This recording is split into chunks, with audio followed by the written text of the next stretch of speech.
अस्सलाम वालेकुम स्टूडेंट्स। सबक नंबर 7 दो यार। इस सबक के मशकी सवालात के जवाबात किस तरह से लिखना है देखते हैं। तो चलिए आइए स्टूडेंट्स वीडियो को शुरू करते हैं।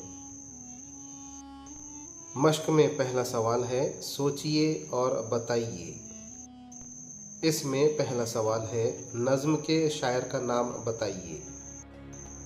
जवाब, इस नज़्म के शायर ज़फ़र गोरखपुरी हैं। नंबर 2, जानू और शानू की दोस्ती कैसी थी? जवाब, जानू और शानू के दरमियान गहरी दोस्ती थी।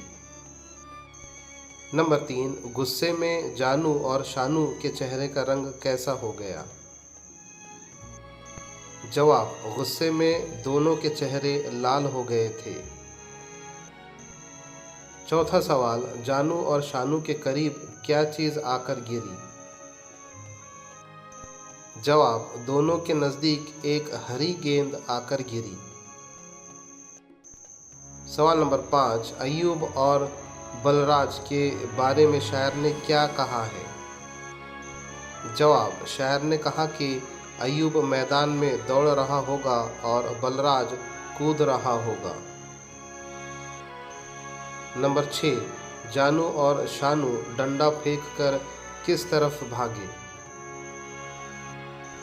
जवाब, जानू और शानू डंडा फेंककर मैदान की तरफ भागे। नंबर 7, जानू और शानू के दोस्त कौन हैं? जवाब, जानू और शानू के दोस्त कृष्ण, मुजफ्फर और केदार हैं। नंबर 8, जानू और शानू क्या सोचकर झगड़े से रुक गए? जवाब, इन्होंने सोचा कि लाठी से सर फुड़वाकर बिस्तर पर पड़े रहना, तल्ख दवाएं खाना और लड़कर पछताना बेकार है। सवाल नंबर 2, दर्ज झैल जुमलों के मफहूम वाले मिसरे नज़्म से तलाश करके लिखिए। नंबर 1, दोनों में गहरी दोस्ती थी। जवाब, दोनों में था बेहद प्यार। नंबर 2, गुस्से में दोनों की हालत खराब हो जाती है। जवाब, गुस्से में दोनों बेहाल।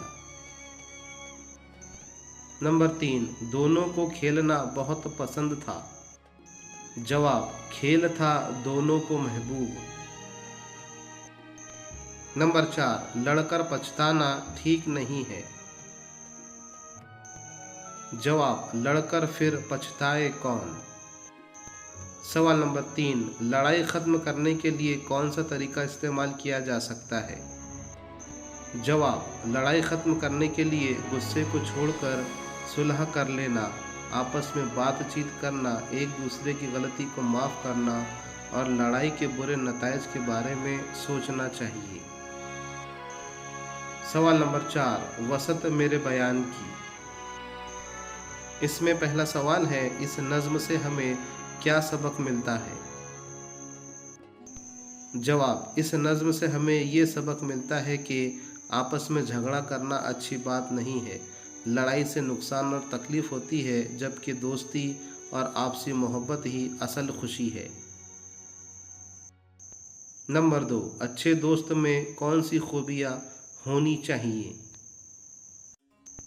जवाब, अच्छे दोस्त में ये खूबी होनी चाहिए कि वो मुश्किल वक्त में एक दूसरे का साथ दे, खुशी और गम में शरीक रहे और इनके दरमियान सच्ची दोस्ती, एतमाद, खुलूस और कुर्बानी का जज्बा पाया जाए।